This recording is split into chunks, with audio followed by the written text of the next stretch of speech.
setting fire to a warehouse, the mob shot so many bullets at his dangling corpse that one bullet actually severed the rope.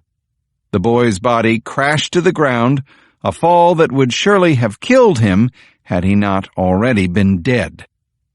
Another article blaring from the News Scimitar concerned the lynching of a Negro who was the father of 2 young boys. The man was taken forcibly from the Shelby County Jail and lynched within a few yards of the entrance. The unusual thing here? A member of the sheriff's department had gone to the man's home and brought his sons to view their daddy's lynching. The coverage in these pieces read more like the review of a new vaudeville show or a lady pianist at a classical music concert. To wit, the Everett lynching was far more gruesome than the Kelly lynching of but 2 weeks previous. Due to the unusual explosion of Thaddeus Everett's neck and carotid arteries, this hanging was both more extraordinary and interesting than the aforementioned Kelly death. And from the Memphis Sunday Times, a critique of a different lynching. Olivia Kent Oxum, the only woman privileged to be present at Pa Harris's lynching in the River Knolls region, declared it to be one of the most riveting events of my lifetime. I was grateful to be there. These articles made the lynching seem so engrossing that they must surely surpass the new Vitagraph Flickr picture shows for their entertainment value. I folded the papers carefully and stashed them in my valise. Then I decided that the heat inside the train carriage was worse than the soot and grime from the stacks that would flow in after I opened the window. I made my move, but the damn window wouldn't budge. I was pushing upward with all my strength when the gentleman in the opposite seat said, "Even a strong young man like yourself won't be able to open that window without pulling down on the side latch first." Chapter 20. I laughed at myself, then pulled on the latch. The window slid down easily. "I guess strength doesn't help," I said, "if you don't have some brains to go along with it." My fellow traveler was middle-aged, paunchy, seemingly well-to-do, with a florid complexion and a gold watch fob of unmistakable value. He put out his hand. "Henley McNeil," he said, "grain trader. I'm from Jackson." "I'm Benjamin Corbett, attorney at law from Washington." "Mississippi?" he said. "No, sir. Washington, D.C." "Well, you are one very tall attorney, Mr. Corbett. I would bet those Pullman berths play havoc with the sleep of a man your size." I smiled. "I've spent my whole life in beds that are too short and bumping into ceilings that are too low." He laughed and put away the book he'd been reading. "Are you a journalist?" Henley McNeil asked. "No." "Well, I only ask on account of I saw you reading all those newspapers." I decided to see where the truth might take me. "I was doing a little research on the history of lynching." He blinked, but otherwise betrayed no reaction. "Lynching?" he said. "In that case, newspapers might not be your best source of information." "How do you figure?" "Well, sir, in my view, the newspapers don't always tell the truth. Let me give you a point of observation," McNeil continued. "Now, this is just the opinion of one man, but I'm a man who's spent his whole life right here in Mississippi. And my daddy fought for the Confederacy alongside Braxton Bragg at Stones River." Henley McNeil seemed like a sensible fellow. This was the very type of man Roosevelt had in mind when he sent me down here to speak with the locals. "The white man doesn't hate the colored man," he said. "The white man is just afraid of the colored man." "Afraid?" "Not afraid in the way you think. He's not afraid the colored man's going to rape his wife or his daughter. Although, let's be honest, if you turned a colored man loose on white women with no laws against it, there's no telling what might happen. He leaned forward in his seat, speaking intensely. What genuinely scares the white man is that the colored is gonna suck up all the jobs from the whites. You just got out of Memphis. You saw how it is. It's the same in all the big cities. Nashville, New Orleans, Atlanta. You got thousands and thousands of niggers running around looking for jobs, and every one of them willing to work cheaper than the white man, be they a field hand, a factory hand, or what have you. I told McNeil that I understood what he was saying. In fact, it was not the first time I'd heard that theory. Yes, sir, he went on. The black man has got to figure out a way to get along peaceable with the white man without taking his job away from him. He paused a moment, then leaned in to tap the side of my valise with an insistent finger. A smile spread over his face. And if the black man don't come to understand this, he said, why, I reckon we'll just have to wipe him out. Chapter 21. Home again. Home to the town where I learned to read, write, and do my multiplication tables. Home to the town where my mama fell ill, stayed ill for many years, and died, and where my father was long known as the only honest judge in Pike County. My town, a little over 3,000 souls, where I once set the Mississippi State record for the 100-yard dash, shortly before I broke my leg in a fall from a barn roof, where Thomas McGooey, the mail carrier, rang our doorbell and personally presented me with the letter announcing I'd been accepted at Harvard. The last time I'd been home to Eudora was for my mother's funeral 6 years ago.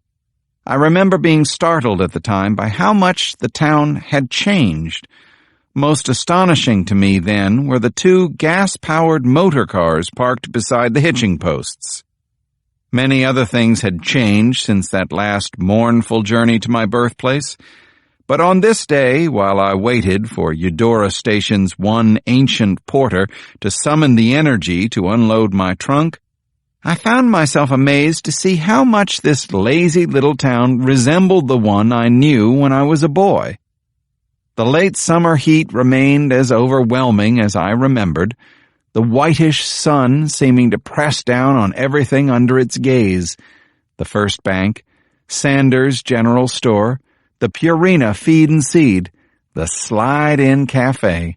Everything was just the same. Eudora Town Hall still featured an oversized Confederate stars and bars hanging in the second-floor window above the portico. The same faded red and white striped barber's pole stood outside the shop with a sign that said haircuts, shaves, and tooth extractions, although no one had gone to Ezra Newcomb for a bad tooth since the first real dentist moved to town when I was 11. One difference I noticed immediately was that many of the doorways, at the depot, at the little vaudeville theater, at the Slide-In, now bore signs marking certain entrances as white or colored. When I was a boy, everyone knew which places were for whites and which for Negroes. At last the porter approached with my trunk and valises, accompanied by a gangly colored teenager. The porter asked, "Will we be taking these to your father's house, Mr. Corbett?" I frowned. "How'd you know my name?" "Well, sir, the station master told me to hurry up and go help Judge Corbett's boy with his trunk, so I pretty much figured it out from there." I gave the old man a dime and offered another dime to the boy if he would carry my luggage on to my destination. He threw that heavy trunk up on his shoulders as if it contained nothing but air and picked up my pair of valises with one large hand. "I'll be staying at Maybelle Wilson's," I said. "I'm here on business." We crossed to the First Bank and turned left onto Commerce Street. It was right then that I had the feeling that I had entered into one of Mr. H.G. Wells's fabled time transport machines. "My God," I said under my breath, "how can this be?" Chapter 22. There before me was my first sweetheart, Elizabeth Begley, instantly recognizable with her blonde curls, her delicate face, a sweet young girl in a pretty pink-checked sundress. I realized with a start this was neither a dream nor a memory. This really was Elizabeth Begley, and she truly was 11 years old. Then I saw the very real and very grown-up Elizabeth Begley step out of Ida Simmons's notion shop and call out to the little girl standing before me. "Emma, you wait right there for me." I called out Elizabeth's name. She turned, and her face lit up instantly. "Why, good Lord, Ben Colbert, the heat must have gone to my eyes. This cannot be you." "It's Ben, all right. Your eyesight is just fine." As was everything else about her, Elizabeth looked as beautiful as when I used to sneak glances at her all through our school years together. If anything, she had gotten even prettier as a woman.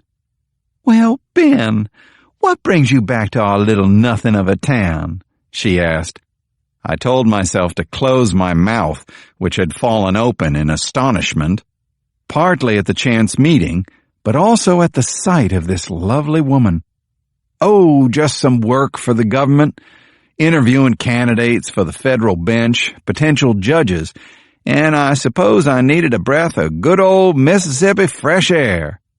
"Honey, everybody in town is just going to be beside themselves with excitement to see you," Elizabeth said and beamed.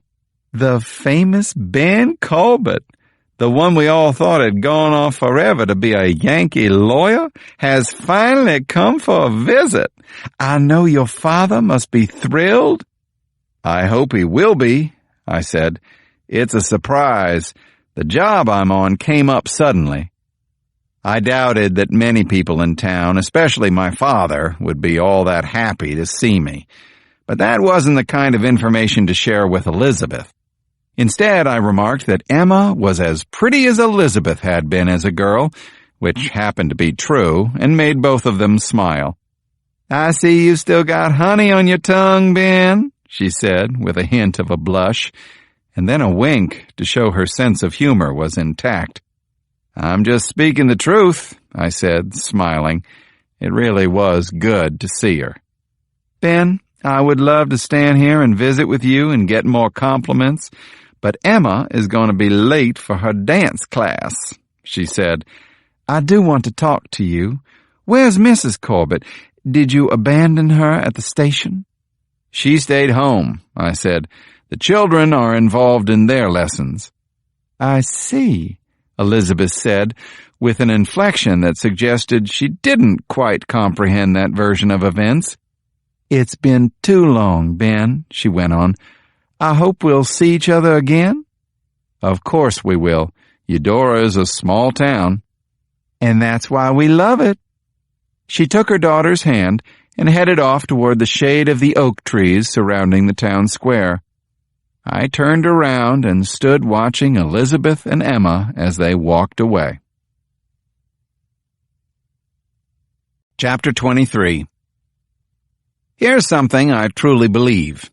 A man should be able to walk through the front door of his childhood home without knocking. I was thinking this as I clutched the ring of the brass knocker on my father's front door. I may have spent the first 18 years of my life here, but it was never my house. It was always his house, and he never let me forget it. It had been 6 years ago at my mother's funeral that I had last laid eyes on my father. It hadn't gone well. I had just buried the most understanding parent a man could possibly have. When the service was over, I was left with a stern, distant, conservative father who had no use for a lawyer son who leaned the other way. After the funeral luncheon, after all the deviled eggs and potato salad and baked ham had been consumed, after the baccarat punch bowl had been washed, dried, and put away, my father had an extra glass of whiskey and began to pontificate on the subject